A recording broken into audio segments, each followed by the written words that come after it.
Eu estou aqui com uma informação bem interessante que saiu essa semana. Aprovado projeto de lei do vereador João Jorge que homenageia a bispa Keila Ferreira com o nome de viaduto. Esse bannerzinho aqui, acho que dá para vocês verem, ele foi divulgado aí nas redes sociais do político, né, do vereador João Jorge, aqui da cidade de São Paulo. Mas assim, não teve muita repercussão. Não sei se você ouviu falar nessa notícia. Mas trata-se daquele viaduto que a gente chamava de viaduto, chama ainda, né, de viaduto Bresser, que liga ali a Bresser, a Moca, né, a Moca até a Bresser e o Brás. Ele vai terminar ali bem atrás, ali do grande templo da Debras, que fica ali na Celso Garcia. Bom, por que eu resolvi falar a respeito dessa informação, né? Bom, primeiro que falar da Bispa Keila Ferreira é sempre, para mim, triste ainda, né? Foi muito recente ainda a partida da Bispa, que foi em fevereiro desse ano, ainda muito jovem, né? A Bispa Keila Ferreira, que esposa do Bispo Samuel Ferreira. E quem conheceu a Bispa Keila Ferreira dá muito bom testemunho dela, né? Inclusive, muita gente fala que ela ali era uma fiel da balança ali também no meio da família. Ela, com seu carisma, com a sua simpatia, era muito acolhedora e fazia aquela ponte, né, entre os Ferreiras, né, o seu esposo, seu filho, que é o Manuel Ferreira Neto, e o seu sogro, né, que é o bispo Manuel Ferreira, bispo primaz do Ministério do Madureira. E, como se sabe, uma igreja envolvida com questões muito religiosas, mas também com questões políticas, né? Se assim não fosse, não conseguiria esse feito agora, né? Mas a Bispa Keila Ferreira sempre foi muito envolvida com os trabalhos sociais da igreja, sempre muito preocupada com a saúde emocional, a saúde mental dos membros da igreja, da sua família, muito acolhedora, né? Então, acredito que é uma homenagem bastante justa e, vamos dizer assim, uma homenagem bacana para a Bispa Keila Ferreira. Nós fizemos a cobertura do evento aqui, da sua partida, do culto fúnebre, e fizemos o acompanhamento, e nós percebemos toda a comoção, né, em torno da liderança da Bispa Keila Ferreira. Então, primeira coisa é que falar da Bispa Keila Ferreira sempre com muito respeito, né, e sabendo da saudade que ela ainda provoca na Debras, na família, né, para seus filhos e seus netos, né, para toda a igreja e todos que gostavam da Keila Ferreira e da forma que ela atuava no seu ministério.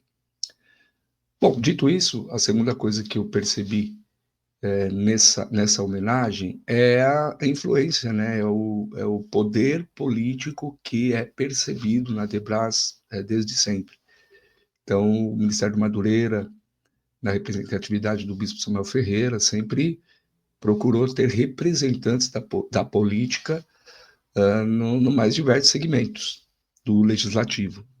Então, eles têm representantes tanto na Câmara Municipal, câmeras, né, municipais, tem também deputados estaduais, deputados federais, senadores que eles apoiam. Mas vereadores e deputados, eles acabam elegendo mesmo, são geralmente pastores ou líderes que são eleitos ali com apoio incisivo do Bispo Samuel Ferreira. E eles acabam que tendo essa penetração, né, no meio político também, o que acaba que facilitando também esse tipo de homenagem que nós percebemos aqui da Bispa Keila Ferreira. Porque certamente, se é uma pastora comum de uma congregação, se é um pastor comum de uma subcongregação, ou de periferia ou tal, que não tem mídia, que não está nas redes sociais, certamente não consegue um tipo de homenagem como foi dado para a Bispa Keila Ferreira, né? Então, por certo, essa homenagem se conseguiu em função da Bispa Keila Ferreira ser esposa de quem ela foi esposa, né? Do Bispo Samuel Ferreira. E aí a questão que fica é sempre o quanto que é frutífero e o tanto que é nocivo essa junção, né, esse emparelhamento, né, do Estado, da política com a igreja, né, com a religião. Então, se consegue muitas coisas, muitos projetos, mas até que ponto há uma influência, uma interferência no meio da igreja que seja nocivo? Né? Até que ponto não é cobrado da igreja também que ela represente, que ela exija, né, dos seus membros para votar, por exemplo, no candidato A, no candidato B, e enfim, né? E será que isso não fere um pouco também a liberdade do voto? Será que isso também não fere um pouco a cidadania, né, do crente, do irmão, da irmã, que apesar de frequentar uma igreja, de servir a Deus numa comunidade de fé, ele é um cidadão.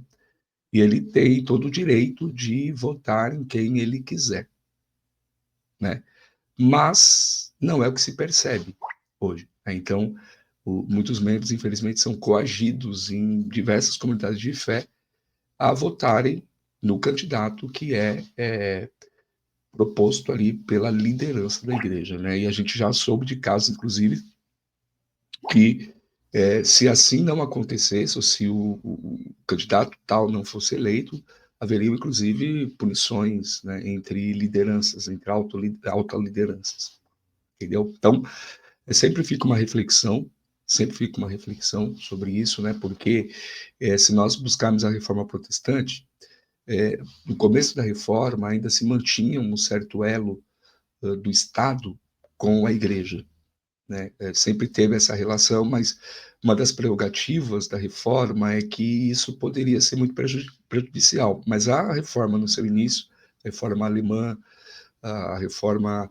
depois calvinista, ela acabou que mantendo um pouco também esse tipo de relação, e isso foi se dissolvendo com o tempo, né? Mas existia um grupo, né, que são os anabatistas, que eles foram frontalmente radicais contra essa ligação da igreja com o Estado. E a maior parte dos evangélicos brasileiros, que são pentecostais, que são filhos, né, são uma herança desse movimento cristão de reforma mais radical, vem justamente de alas, né, de setores desse segmento que sempre condenou e sempre se separou o Estado da igreja. Inclusive, tem grupos muito radicais, né, como, por exemplo, os grupos que se separam, né, em locais totalmente isolados de cidade, de tecnologias, da vida urbana, para servir a Deus da maneira mais simples possível. Eu estava tentando lembrar o nome aqui, eu não vou me recordar agora do nome, mas depois eu vou buscar aqui e deixar para vocês aqui na descrição, mas eles são, assim, crentes no Senhor que entenderam que assim tinha que ser. Acredito que nem tão radical para lá e nem tão radical para cá, mas a igreja precisa ficar muito atenta com essa relação que há entre Estado e a religião, a igreja e o Estado. E você que está comigo aqui, o que você pensa sobre esse assunto? Deixe seu comentário aqui, se inscreva no canal se você ainda não se inscreveu, deixe aqui o seu joinha, o seu like, porque essa é a maneira de você nos ajudar a seguir em frente sempre, com a graça de Deus. Abraço fraterno para todos e até o nosso próximo vídeo.